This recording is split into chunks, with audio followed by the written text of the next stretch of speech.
સિદ્ધપુરના નિદ્રોડા કલ્યાણપુરા રોડના કામમાં ભ્રષ્ટાચારની રાવ.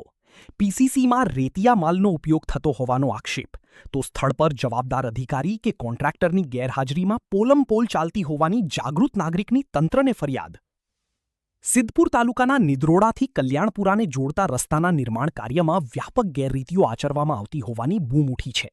આરસીસી રોડની કામગીરી શરૂ કરતા પૂર્વે કરવામાં આવતા પીસીસીના કામમાં હલકી ગુણવત્તાનો રેતિયો માલ વાપરવામાં આવતો હોવાનું સામે આવ્યું છે, જેના કારણે રોડની મજબૂતી સામે પ્રશ્નાર્થ ચિહ્નો ઊભા થયા છે.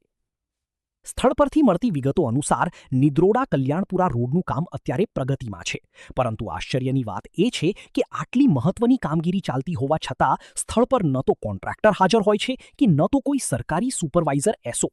જવાબદાર વ્યક્તિઓની ગેરહાજરીનો લાભ લઈ કોન્ટ્રાક્ટર દ્વારા ગુણવત્તાના ભોગે કામ કરવામાં આવી રહ્યું હોવાનું ગ્રામજનોમાં ચર્ચાઈ રહ્યું છે. આ બાબતે વિસ્તારના જાગૃત નાગરિક સેંધાભાઈ દેસાઈએ વહીવટીતંત્રનું ધ્યાન દોરતા જણાવ્યું છે કે રોડના કામમાં વપરાતી સામગ્રી અત્યંત હલકી કક્ષાની છે. જો આ જ પ્રકારે કામ ચાલશે તો ટૂંકા સમયમાં જ રોડ બિસ્માર થઈ જવાની ભીતિ છે. તેઓએ ઉચ્ચ કક્ષાએથી આ રોડની તટસ્થ તપાસ કરવામાં આવે અને ગુણવત્તાના માપદંડો જળવાય તેવી ઉગ્ર અપીલ કરી છે. હવે જોવાનું એ રહી છે કે માર્ગ અને મકાન વિભાગ આ ફરિયાદ બાદ જાગશે કે પછી આંખ આડા કાન કરી ભ્રષ્ટાચારને છાવરવાનું ચાલુ રાખશે.